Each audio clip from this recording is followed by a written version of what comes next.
the half guard position, right, when you have the opponent's leg trapped between your legs, all right? So he's passing the guard, or maybe you're recovering the guard, and you got to here where only one leg is trapped, all right? So these are the positions we're gonna be working on today. So the first one, before we start, actually, I wanna show you guys to always be monitoring his arm, all right? If nothing else, monitor this arm, all right? Ideally, you wanna be monitoring as well as framing his upper body. That way there, his weight is not coming on top of you. So you can be staying on your side like this. This is a good starting position for your half guard. But now, once we have a good position, all right, now it's time to escape, because I can't just resist all day long here. Eventually this guy's gonna pummel his arms, gonna find a way through, and it's gonna catch me, bring my shoulder back to the mat. It's gonna be very challenging for me to escape.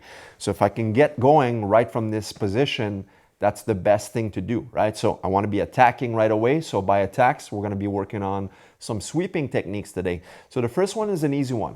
All we're going to do from here, once we have a good position, we're staying on our side, we can see that we have some space to work with. Now I'm going to bring that back foot, post it onto the mat right beside him. So I can shrimp a little bit and create more space. So look, my foot is going to go inside the lap. So once I shrimp up, I create just enough space so I can bring that toe inside his lap. Once I'm here, I'm gonna dive up and reach for his belt right behind him.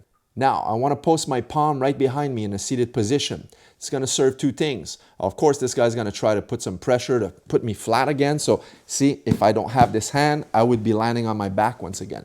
And the second thing is this is gonna help me adjust my hips, because a lot of times during the scramble of the fight, you might not land in a perfect seated position. So you want to be able to adjust your hips a little bit, and that palm is going to help you glide your hips. Now, I want to trap his arm. Once I'm here, look, I trap his arm either against my waist, or sometimes I'll just grab the wrist and pull it here. And now look, I'm going to lean to the side, hook him over, and from here, get the reversal. So once again, we're in the half guard position. Number one, always remember, never stay flat as such, because now you're giving all of the open space for the person to control you. So you want to stay to your side.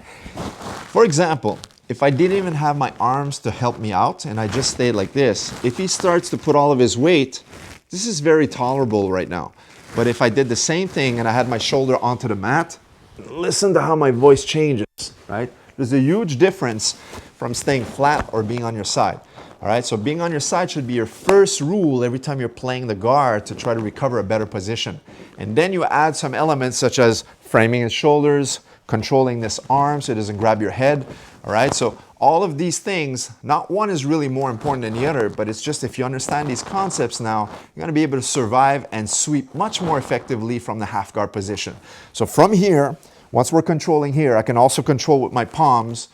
Now I need to create space to do this previous technique we showed. So I'm gonna post my leg onto the mat. One, bring my foot inside the lap and use this to dive up to my palm and grab his belt.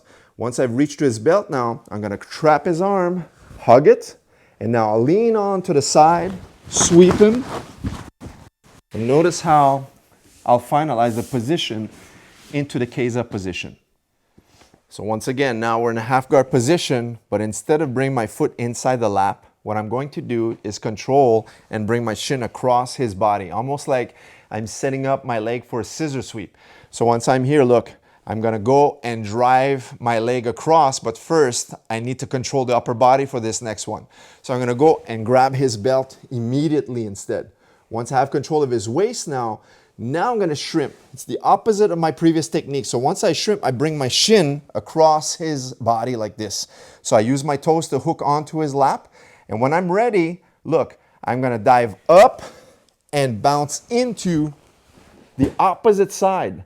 Now, I like to keep my toes exactly where his lap is until I can post onto my elbow and turn belly to belly, chest to chest, into the side control position. All right, so we'll show you another angle from here. So I'm controlling here from the side. I move up to my elbow so I can grab his waist by the belt. I'll post off on the mat, bring my shin across. Now notice one trick here. My foot is still clamped onto his calf. I don't want him passing just yet, so I'm still hooking this. Anything goes wrong, I still have a nice control. Now I'll bounce up. When I bounce down, that's when I take that foot off the mat, guide him towards me from here, keep my toes onto his lap, post to my elbow, go belly to belly, chest to chest, and hook the head. All right, for the last technique, we're gonna be taking the back. So look, when Alex starts to put a lot of pressure here, I gotta move fast to bring this underhook underneath because I wanna be able to move around him. So I'm gonna take my bottom knee, push him up, so at the same time, I can start to trap his waist. Now, I can either trap the shoulder or the waist, depending on where your hand lands. I like sometimes to just control here. Other times, I'll just control a little bit higher onto his shoulder. The idea is once you're here is you'll understand you already have one hook. This leg here is already hooking his leg. So now you're gonna use your free leg, which is the right leg in this case, and swing it up so you can chop it down and punch towards his shoulder so you can free your head from underneath. So as I swing this one, boom, this is gonna shuck it off.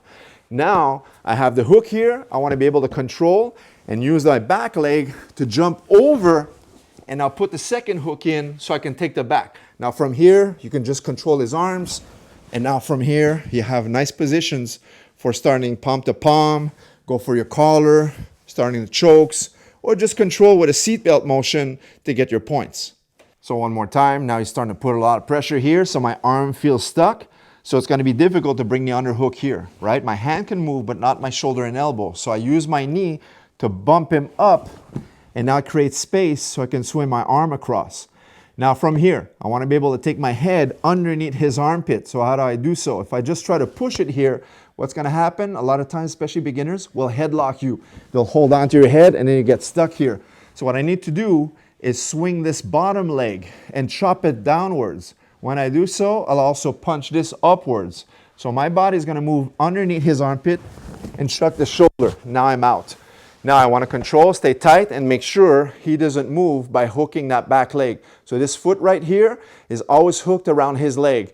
And I can post up to my palm, bring my hook over the hip, and from here, roll left or right side. I'm still posting on my hand, but in reality, you want to go directly to the seatbelt position. So if I want to roll to this side, look, I'll just collapse here, boom. And now from here, I have the back control. All right, guys, so there you have it. Some half guard sweeping techniques you can do, as well as taking the back. Leave us a thumbs up. Make sure to subscribe, and we'll catch you in the next video. Take care.